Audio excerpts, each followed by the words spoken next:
Jumpa lagi di Nonton Film bareng Brun. Apa kabar sahabat semua penonton setia channel ini dimanapun kalian berada? Semoga selalu dalam keadaan sehat dan banyak rezekinya. Di episode kali ini sebuah film spesial untuk menemani aktivitas kalian yang berjudul Extreme Measures. Rilis tahun 1996 bercerita tentang seorang dokter muda yang harus menghadapi skandal kejam di dunia kedokteran. Gimana keseruan ceritanya? Mari kita mulai.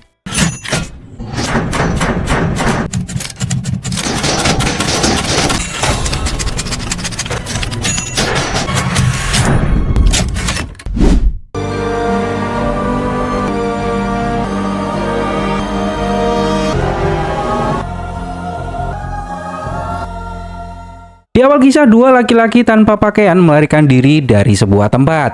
Pria berkepala botak bernama Claude dan temannya bernama Teddy. Terlihat bahwa kondisi Claude tidak baik-baik saja sob. Dia kejang dan sepertinya menahan sakit yang luar biasa. Mereka menggunakan plastik untuk menutupi tubuh mereka karena tidak memiliki baju. Mereka bersembunyi dan terlihat sebuah mobil mencari keberadaan mereka. Teddy meminta Claude untuk berpencar. Mereka membicarakan tentang sebuah ruangan yang disebut The Room, dan kesanalah tujuan mereka. Teddy dan Claude tidak mau ditangkap dan dibawa lagi oleh mereka. Teddy memancing pria yang ada di dalam mobil yang akhirnya mereka berdua harus berpisah sob. Scene berpindah di sebuah rumah sakit. Seorang dokter muda bernama Guy mendapat laporan ada pasien yang harus segera mendapat perawatan. Seorang polisi berusia 32 tahun terkena banyak tembakan di dada dan kaki. Dan ternyata penembaknya juga ikut dibawa ke rumah sakit karena terkena tembakan di lehernya. Para polisi ingin tahu bagaimana keadaan temannya yang tertembak. Namun Guy melarangnya. Seorang pendeta juga datang namun Guy mengusirnya sob. Dia mengatakan masih terlalu cepat menilai mereka tidak selamat. Guy meminta semua orang untuk tenang, dia akan melakukan operasi sebaik mungkin untuk menolong pasien. Seorang detektif bernama Stone bertanya bagaimana nasib anak buahnya. Guy mengatakan dia sedang menanganinya. Luka tembak di tubuhnya cukup serius dan Guy harus fokus. Stone mengatakan bahwa istri korban ada di sini. Nah, di momen ini Guy mengambil keputusan yang berani sob. Dia berjanji ke istri korban dan mengatakan suamimu akan baik-baik saja. Di ruang IGD, suster bernama Judy memberitahu bahwa ruangan operasi di atas penuh. Mendapati hal ini, semua orang terdiam. Dan Guy harus membuat pilihan sulit untuk hal ini, siapa yang harus dia prioritaskan antara dua pasien ini. Karena mereka berdua sama-sama kritis. Yang satu polisi dan yang satu pria yang menembak polisi tersebut. Semua suster menunggu keputusan Guy, lalu Guy memutuskan untuk menolong keduanya sob. Guy memprioritaskan polisi untuk dibawa ke ruang operasi lain dan sisanya tetap menangani si pria penembak di ruangan ini. Mendengar hal ini, semua polisi yang ada di situ merasa senang karena Guy lebih mengutamakan polisi daripada pelakunya. Namun Jody tidak terlalu suka dengan keputusan ini sob. Setelah beberapa waktu, detektif Stone berterima kasih ke Guy. Keputusan Guy telah menyelamatkan anak buahnya dan berhasil melewati masa kritisnya. Guy menyadari bahwa Jody tidak begitu suka dengan keputusannya. Saat Jody akan pulang, Guy mendekatinya dan bertanya apakah aku salah dalam mengambil keputusan. Di sini Jody sedikit marah ke Guy karena Guy lebih memprioritaskan polisi. Padahal si pelaku penembakan lebih parah luka di lehernya. Jody juga mengatakan bahwa Guy membuat keputusan karena moral bukan karena medis. Dan hal itulah yang membuat Jody sangat kesal. Guy menjelaskan bahwa di luar sana ada istri dari polisi beserta kawan-kawan yang menunggu jawaban. Guy tidak bisa membiarkan mereka kecewa. Guy juga yakin mereka berdua akan selamat. Guy memberitahu bahwa tidak mudah baginya membuat pilihan hanya dalam waktu 10 detik. Jody mengatakan bahwa tujuan Guy memang baik untuk semuanya. Namun Guy membuat keputusan yang kurang tepat. Karena menggunakan moral bukan ketetapan medis. Karena tidak mau berdebat terlalu lama, akhirnya Guy minta maaf sob. Guy menyadari bahwa Jody memiliki kemampuan berpikir kritis yang bagus dan pandai dalam mengambil keputusan. Karena saat ini Guy sedang magang, Guy bertanya ke Jody apakah Jody bersedia menjadi susternya jika magangnya sudah selesai. You may well be right. I will of course resign. That's fair. Good night. Look, Joe, doing second shift tomorrow. Well, it's just I have to intern evaluation thing, wondering if maybe I could... Look, I'm sorry I got upset. It's No. ridiculous. Thanks. Seorang tunawisma bernama Bobby datang ke rumah sakit ingin meminta resep obat. Dia sudah kenal lama dengan Guy dan Guy sering membantunya. Namun kali ini Guy mengatakan sedang banyak pasien di tempat ini dan Bobby tidak sakit. Guy tidak bisa memberikan resep obat untuk Bobby. Jadi Bobby ini sering minta tolong ke Guy membuat sebuah resep dan Bobby sendiri yang akan menebusnya di apotek. Namun Guy tahu tujuan Bobby meminta resep obat ini untuk kepentingan kesenangan bukan kesehatan. Seorang dokter memberitahu Guy bahwa ada seorang pasien yang ditemukan di terminal bus tanpa pakaian dan hanya menggunakan penutup plastik. Dan ternyata pria itu adalah Claude. Saat Guy melakukan pengecekan, dia sangat terkejut karena tubuh Claude benar-benar panas, sob. Dan Claude tidak berhenti kejang. Guy mencoba bertanya siapa namamu dan apakah ada keluarga yang bisa dihubungi. Namun Claude tidak bisa menjawab dan malah kejangnya semakin parah. Down for me, sir. You gotta eat. Valium's in. Can you hear me? If you can hear. All right. Foley. How's my Foley? I want a VDR. Guy mendapati bahwa Claude menggunakan sebuah gelang rumah sakit. Namun di gelang itu tidak tertulis identitas. Guy menyadari bahwa pria ini adalah salah satu pasien sebuah rumah sakit yang melarikan diri. Alat pendeteksi jantung juga tidak karuan, naik turun dan tidak wajar. Lalu Guy mendapati sebuah luka bekas operasi di belakang tubuh Claude. Pasien ini benar-benar membuat Guy dan para asistennya kewalahan, sob. Hingga beberapa waktu kemudian Claude mulai tenang. Guy mendengar pria ini mencoba memberitahunya, lalu Guy mendekatinya dan menanyakan nama serta dari mana Claude berasal. Pria ini memberitahu bahwa namanya adalah Claude Minkins. Claude mengatakan dirinya sudah pernah berada di sini sebelumnya. Guy bertanya dari mana Claude mendapat gelang rumah sakit yang ada di tangannya. Namun di sini Claude seperti orang linglung, sob. Satu-satunya kata yang dia katakan adalah Travis. Guy meminta asistennya untuk mencari tahu dan tanyakan ke apotek apa itu Travis. Karena Guy selama ini belum pernah mendengar istilah tersebut. Dugaan Guy pria ini mengkonsumsi obat bernama Travis. Lalu Claude meminta bantuan ke Guy. Dia mengatakan bahwa pria yang menyelamatkannya adalah Teddy Dawson. Temui dia, maka dia akan memberitahukan semuanya. Claude juga meminta Guy untuk pergi ke sebuah tempat bernama The Room. Namun Guy nggak paham, sob, apa maksudnya. Setelah itu Claude kejang lagi dan meninggal dunia. Teddy terlihat berjalan sempoyongan menuju sebuah stasiun. Pria ini adalah atasan Guy yang bernama Jeff. Dia bertanya tentang pasien yang baru saja meninggal. Guy mengatakan tidak ada keluarga dan tidak ada siapapun yang bisa dihubungi. Satu-satunya yang dia katakan adalah seorang pria bernama Teddy. Lalu Guy bertanya apakah Jeff pernah mendengar istilah Travis. Jeff mengatakan tidak pernah. Guy memberitahu bahwa selama dia menjadi dokter, dia belum pernah melihat kondisi pasien seaneh Claude. Jika diperbolehkan, Guy ingin melakukan otopsi pada Claude untuk mencari tahu apa penyebab kematiannya. Karena Guy bingung menulis penyebab kematiannya di akta kematian. Namun Jeff tidak setuju, sob.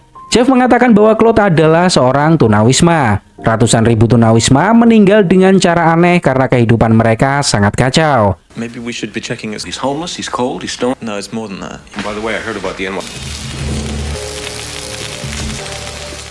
Di tempat Claude dan Teddy kabur, para pekerja mendirikan sebuah gerbang agar kejadian itu tidak terulang lagi.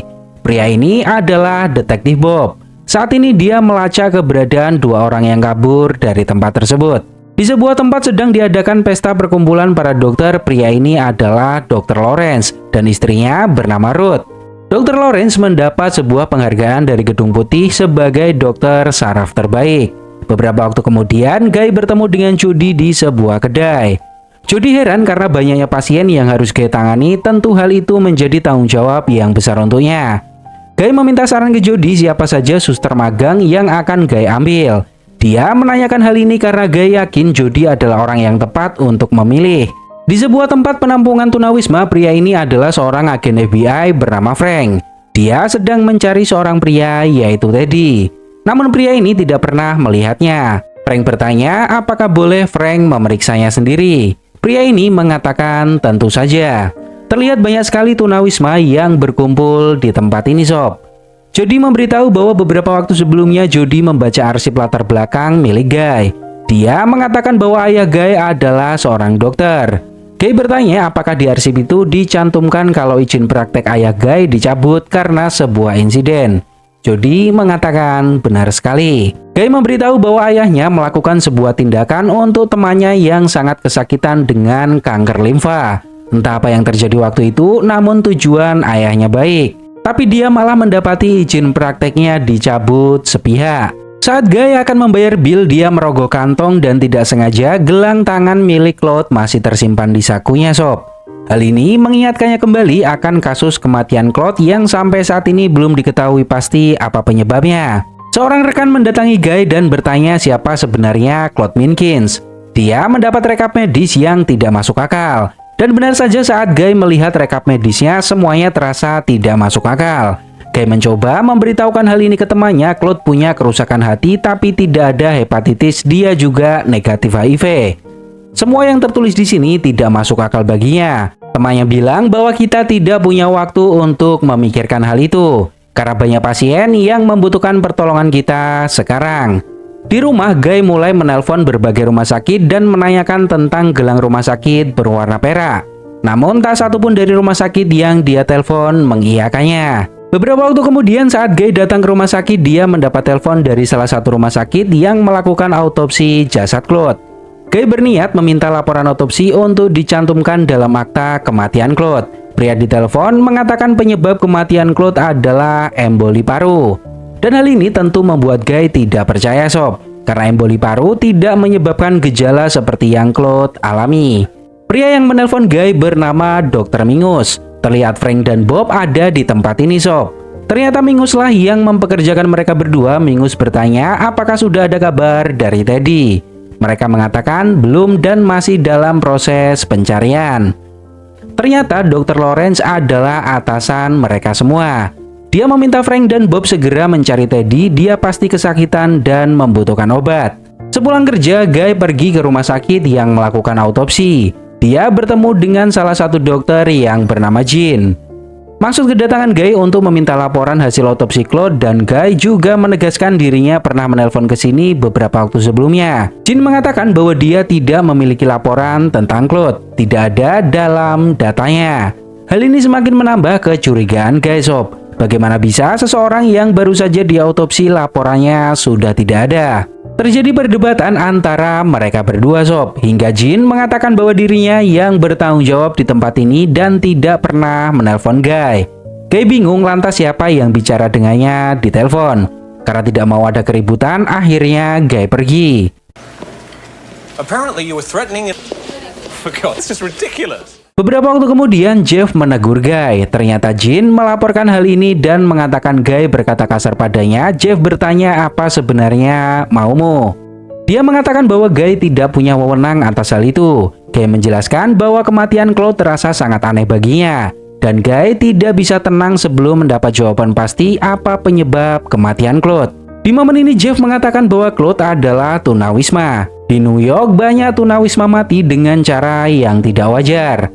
Ada 100.000 lebih pasien di rumah sakit ini dalam setahun. Jeff meminta Guy untuk fokus pada pasien yang ada. Kita tidak punya waktu untuk memikirkan tunawisma. Jeff juga menegaskan bahwa dirinya adalah atasan Guy. Jeff meminta Guy untuk tidak mengacau apapun alasannya. Setelah itu Guy bertemu dengan Dr. Judith. Dia memberikan semangat untuk Guy. Judith mengatakan bahwa Guy adalah dokter muda yang berbakat. Guy pasti bisa melewati evaluasi magang dengan sangat baik. Di sebuah rumah sakit, seorang pria bernama Randall memakai gelang yang sama dengan Claude. Pria ini terlihat bingung di mana dia berada. Dr. Lawrence memberitahu bahwa Randall ditemukan pingsan di tempat umum dan saat ini sedang dalam perawatan. Lawrence bertanya apakah ada keluarga atau saudara yang bisa dihubungi. Randall mengatakan tidak ada. Dia hidup sendiri dan seorang tunawisma. Last time you saw her, not since 19 when her mother died. Anybody else? No. Forgive me for asking. Why don't we do that right now? Minkin's Claw. What's that? Guy mencari berkas milik Claude karena dulu Claude pernah dirawat di rumah sakit ini sob. Dan benar saja reportnya masih ada, namun berkas laporannya sudah hilang. Di komputer hanya ditunjukkan catatan bahwa Claude pernah menjalani pemeriksaan lab. Guy bertanya apakah ada hard copy tentang berkas ini. Perempuan ini mengatakan agar Guy mencarinya di gudang arsip. Lalu Guy meminta perempuan ini mencari informasi tentang pasien bernama Teddy. Dan hasilnya sama saja sob, berkas filenya sudah hilang. Guy mencari berkas di ruang arsip, namun tiba-tiba Jeff mendatanginya dan melarangnya. Jeff menegaskan bahwa Guy masih memiliki waktu magang 2 bulan. Setelah semua ini selesai, Guy bebas melakukan apapun dan bekerja di rumah sakit manapun. Jeff tahu Guy adalah dokter muda berbakat. Jangan sia-siakan bakatmu hanya untuk mengurusi tunawisma yang tidak jelas.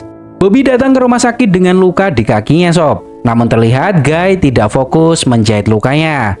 Dia terus memikirkan Claude. Lalu Jody memberitahu bahwa Guy memiliki jadwal pertemuan dengan para dokter di sebuah tempat.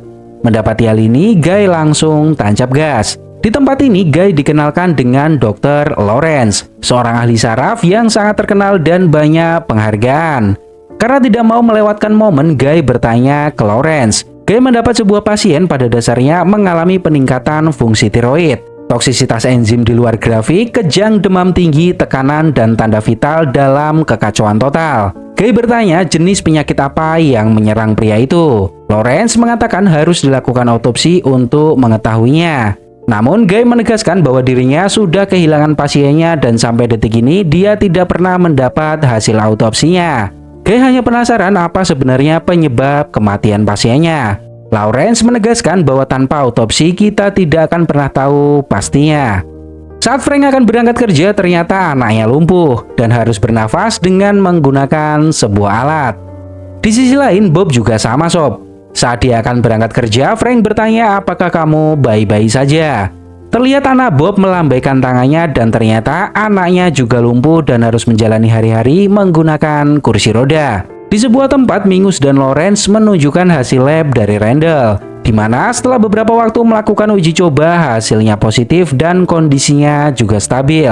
Ternyata mereka berdua sedang melakukan presentasi untuk seorang perempuan yang duduk di kursi roda yang ingin berobat di rumah sakit ini. Beberapa dari orang yang datang adalah penderita lumpuh yang ingin sembuh dan ingin bisa berjalan lagi. Dan Lawrence memiliki metode untuk menyembuhkannya. But we certainly are. Thank you so much. Completely unaccess that computer. So then I go to the record. Guy menemui Judy dan menanyakan tentang file yang hilang di rumah sakit. Setiap Guy mencari informasi ini, Jeff selalu muncul menghalanginya. Hal ini tentu membuat Guy curiga apa yang sebenarnya disembunyikan oleh Jeff. Judith mengatakan bahwa dirinya sudah mengenal Jeff sejak lama dan Judith sangat mempercayainya. Guy meminta Judith untuk melihat hasil lab milik Claude dan berikan pendapatnya tentang hal itu. Saat Guy kembali ke apartemen, ternyata sudah ada polisi di sana. Apartemen Guy dibobol orang tak dikenal dan kamarnya diacak-acak. Polisi bertanya apakah ada barang yang hilang. Guy mengatakan tidak tahu, lalu polisi berterus terang menemukan sekantong heroin di samping tempat tidur. Tanpa banyak bicara, polisi membawa Guy untuk diperiksa atas kepemilikan heroin. Mendapati hal ini, Guy menyadari dirinya telah dijebak. Namun dia bingung siapa yang menjebaknya. Ternyata Frank dan Bob lah yang membobol apartemen Guy dan menjebaknya sob. Di pengadilan, Guy hanya bisa terdiam, tak banyak yang bisa dia lakukan karena percuma menjelaskan bahwa dia dijebak, polisi tidak akan mempercayainya. Di momen ini Guy sempat kena mental sob. Musibah ini datang setelah dia mulai mencari tahu lebih dalam tentang penyebab kematian Claude. Setelah itu Guy disidang oleh para dokter. Mereka mencabut izin Guy sebagai dokter dan memecatnya dari rumah sakit. Guy menjelaskan apakah ini masuk akal. Guy tidak pernah menggunakan heroin selama hidupnya dan tiba-tiba polisi menemukan di kamarnya setelah kamarnya dibajak orang tak dikenal. Guy mengatakan dirinya telah dijebak, namun di sini Jeff mengatakan agar Guy tidak berbasa-basi karena kasus dokter menyimpan heroin banyak terjadi. Lalu Guy terang-terangan bertanya kenapa rumah sakit ini menutupi penyebab kematian Claude. Hal ini sedikit membuat para dewan terkejut. Apakah benar hal itu terjadi? Lalu Jeff mengatakan bahwa Claude meninggal karena klerikal dan dia dikuburkan 4 hari yang lalu di ladang tembikar. Mendengar hal ini, Guy tidak banyak bicara dan langsung pergi dari tempat itu sob. Karirnya benar-benar hancur dalam sekejap.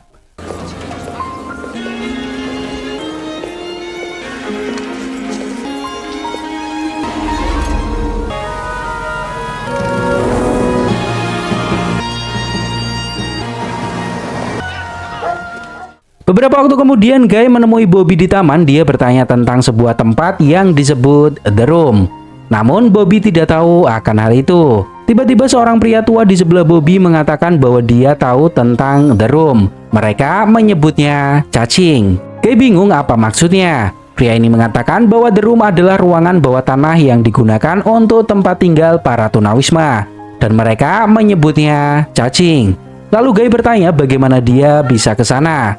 Lalu Bobby meminta imbalan ke Guy, dirinya akan mencari orang yang bisa membawa Guy ke The Room. Beberapa waktu kemudian Guy menemui Jody. Jody masih bingung kenapa pria seperti Guy membutuhkan obat-obatan. Guy menegaskan dirinya bersih dari heroin. Seseorang telah menjebaknya. Dan Guy yakin orang yang menjebaknya berhubungan langsung dengan kematian Claude. Guy meminta Jody membuka lemari arsip dan mencari tahu siapa yang bertugas di IGD saat Claude dan Teddy datang ke rumah sakit beberapa bulan lalu. Jody bertanya apa sebenarnya yang Guy cari. Guy mengatakan dirinya hancur saat ini. Dia tidak akan bisa praktek dokter lagi seumur hidupnya. Dan Guy akan mencari kebenaran di balik semua ini untuk karir dan hidupnya. Di apartemen, Guy masih terus mencari informasi tentang Claude dan Teddy Soap. Ternyata kamarnya sudah disadap oleh Frank dan Bob. Mereka semua tahu apa rencana Guy. Lalu Bobby menelpon dan mengatakan dirinya sudah mendapat seseorang yang bisa membawa Guy ke The Room. Mendapati hal ini, Frank berniat untuk membunuh Guy Soap. Namun Bob melarangnya. Lebih baik kita ikuti dan kita akan menemukan Teddy. Guy datang ke sebuah stasiun kereta. Seorang pria membawa Guy turun ke stasiun bawah tanah. Frank dan Bob sampai di stasiun, mereka menyabotase motor Guy agar dia tidak kabur. Lalu mereka mencari Guy di stasiun. Saat Bobby akan pergi, Frank menghadang dan menangkapnya Soap. Guy dibawa masuk ke dalam ruang rahasia di bawah tanah yang jaraknya cukup jauh.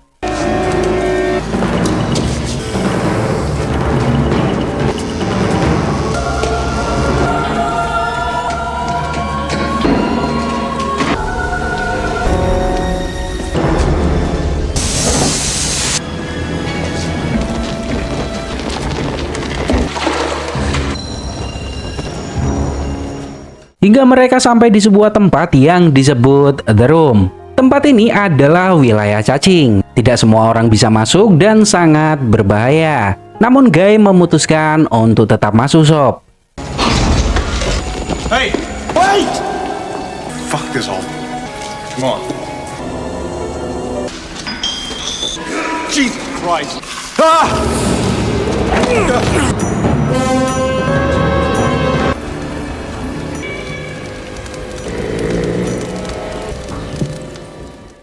Dia disekap oleh beberapa pria dan benar saja terdapat kelompok orang yang tinggal di bawah sini.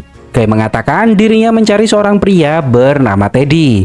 Claude memberitahu bahwa Teddy tinggal di sini. Mereka bertanya di mana Claude. Guy mengatakan dia sudah meninggal. Guy menjelaskan dirinya adalah seorang dokter. Malam itu Claude dibawa ke rumah sakit dengan kondisi badan yang tidak wajar. Mereka malah mengira Guy lah yang membunuh Claude. Lalu Guy menegaskan bahwa dirinya tidak membunuh siapapun. Seseorang yang ada di balik kematian Claude juga telah menghancurkan hidupnya. Maka dari itu Guy datang ke sini untuk bertemu Teddy, untuk mencari jawaban apa sebenarnya yang telah terjadi pada Claude dan Teddy. Karena Guy terlihat jujur, salah satu dari penghuni The Room mengatakan bahwa Teddy ada di sini. Namun dia tidak bisa bicara karena sakit. Saat Guy memeriksanya, ternyata kondisinya sama persis dengan Claude. Lalu seseorang bertanya kenapa hanya laki-laki yang mereka ambil. Guy bingung apa maksudnya. Mereka menjelaskan bahwa satu persatu orangnya hilang secara misterius. Dan saat Teddy kembali, keadaannya sangat buruk. Guy menyadari bahwa orang-orang ini menjalani tes lab untuk mencari subjek yang sehat.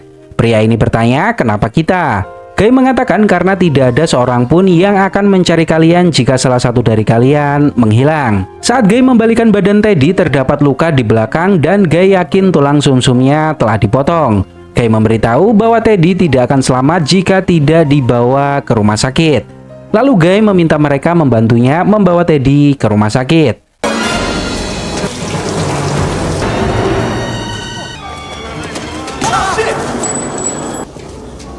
Start by putting that hands out where I can see them.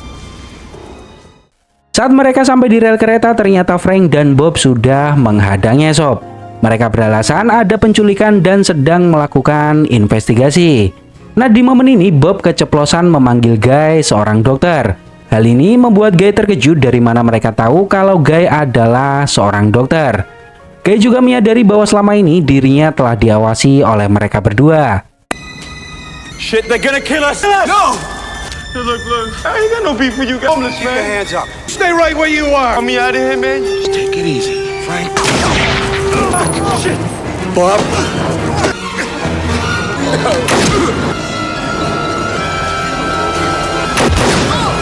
Bob!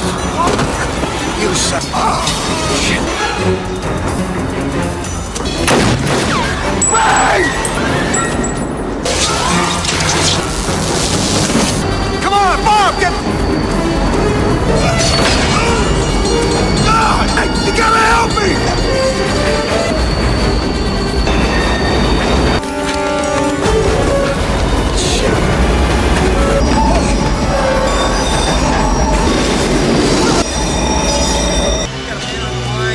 It's Guy. Guy selamat dari kejaran Frank lalu dia menelpon Judith, namun teleponnya tidak tersambung sob. Guy mengatakan bahwa mereka membajak orang dari rumah sakit dan menggunakan hasil lab untuk sebuah penelitian. Trapace adalah sebuah nama penelitian. Seseorang di rumah sakit kita bekerja sama untuk mereka. Guy meminta Judith untuk mencari tahu informasi tersebut. Lalu Guy datang ke rumah Jody. Mendapati Guy terluka, Jody mempersilahkan Guy masuk, namun jangan berisi karena ada adiknya. Saat Guy masuk, terlihat adik Jody berada di atas kursi roda. Saat Guy di kamar mandi, dia melihat plastik sampah bertuliskan Trapace.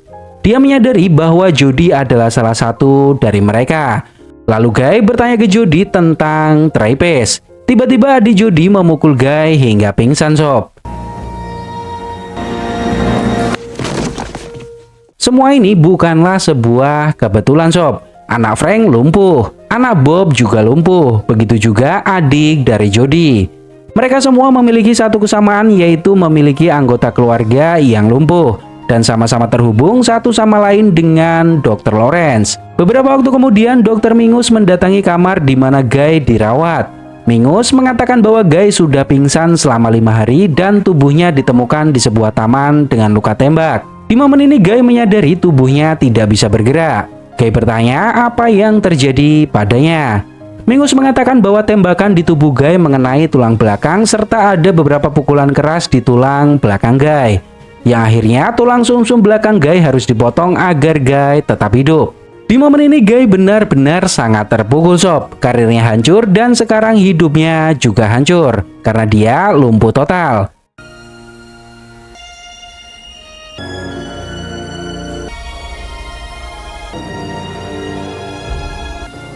Dr. Luthen? It's Dr. Myrick.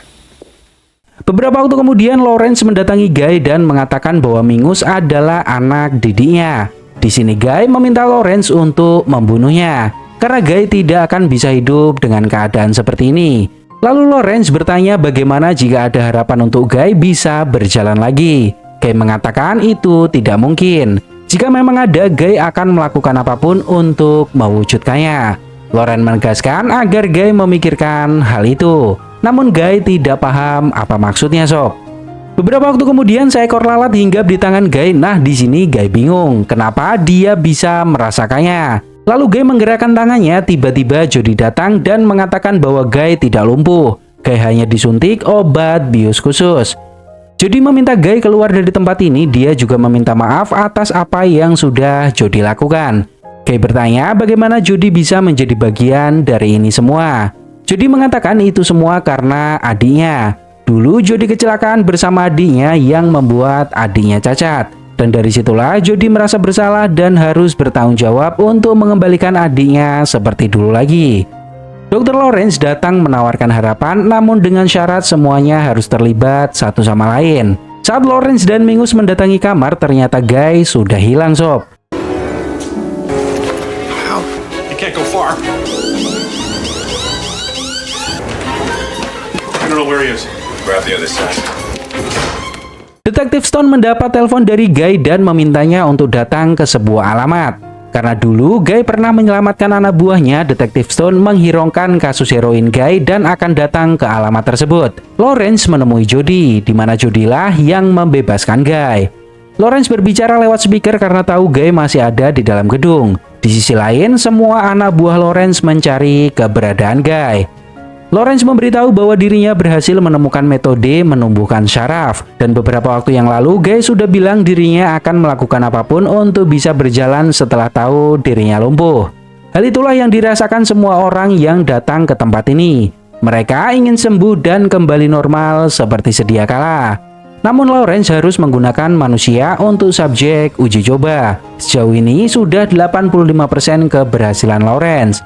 Sebentar lagi Lawrence benar-benar akan menemukan metode menumbuhkan syaraf baru untuk penderita lumpuh. Lawrence juga menjelaskan bahwa para tunawisma itu lama-kelamaan juga pasti akan mati. Lawrence tidak punya pilihan lain karena subjeknya harus manusia. Bagi Lawrence, para tunawisma itu bukanlah seorang korban. Mereka akan menjadi pahlawan, karena mereka jutaan orang di dunia ini akan bisa berjalan lagi. Setiap malam kita melihat mereka di jalanan hidup tanpa aturan dan sangat tersiksa. Mereka tidak punya apa-apa, tidak ada keluarga, dan tidak ada masa depan. Tapi di tempat ini mereka adalah seorang pahlawan. Lawrence mengatakan bahwa Guy adalah dokter muda yang brilian, dan Lawrence kekurangan orang di tempat ini. Lawrence menawarkan sebuah kerjasama ke Guy. Guy menyadari bahwa beberapa waktu sebelumnya Lawrence membuat Guy seperti orang lumpuh, lalu memberinya harapan.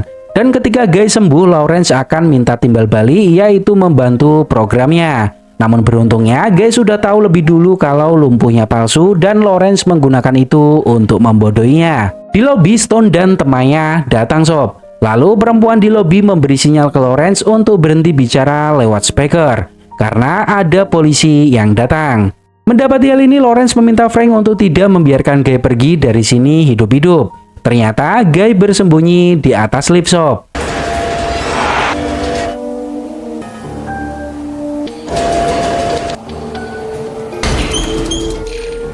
Gentlemen, Dr. Myrick.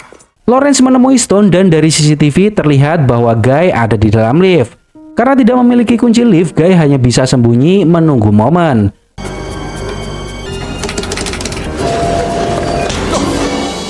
Did you check the scrub room? Nothing. Do it again.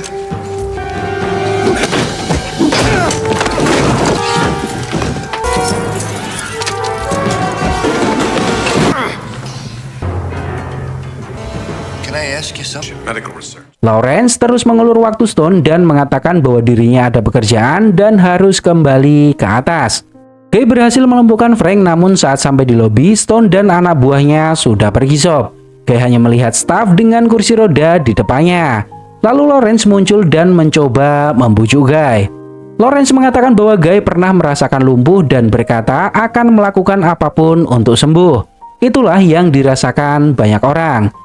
Dokter yang baik melakukan hal yang benar, namun dokter yang hebat memiliki nyali untuk melakukan hal yang lebih besar.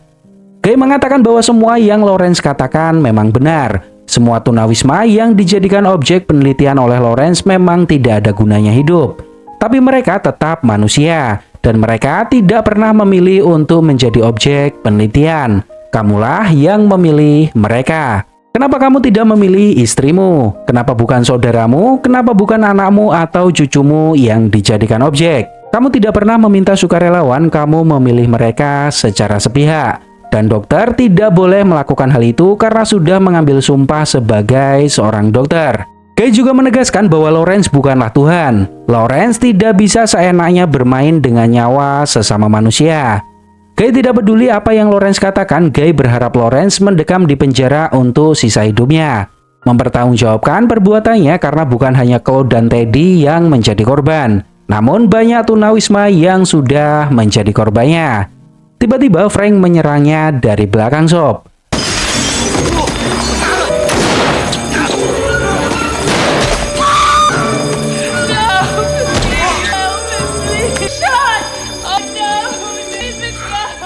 Lawrence terkena tembakan di leher dan membuatnya meninggal di tempat.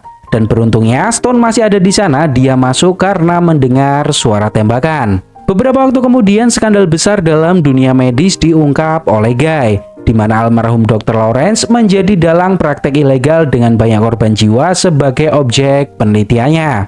Guy meminta maaf karena sudah menuduh Jeff adalah komplotan Dr. Lawrence. Jeff mengatakan dirinya lah yang meminta maaf karena sempat meremehkan Guy. Di akhir cerita, istri Dr. Lawrence yaitu Ruth mendatangi Guy. Dia membawa semua hasil penelitian Lawrence. Ruth mengatakan bahwa suaminya memiliki tujuan yang baik di dunia medis, hanya saja caranya yang salah. Dan Ruth menyerahkan semua penelitian ini ke Guy karena Ruth yakin Guy adalah pria yang baik. Dan Ruth yakin Guy bisa melanjutkan tujuan Lawrence dengan cara yang benar. Pretty much all the data from... I believe there's hope in this. Why me? He was trying to do a good thing, but in the wrong way.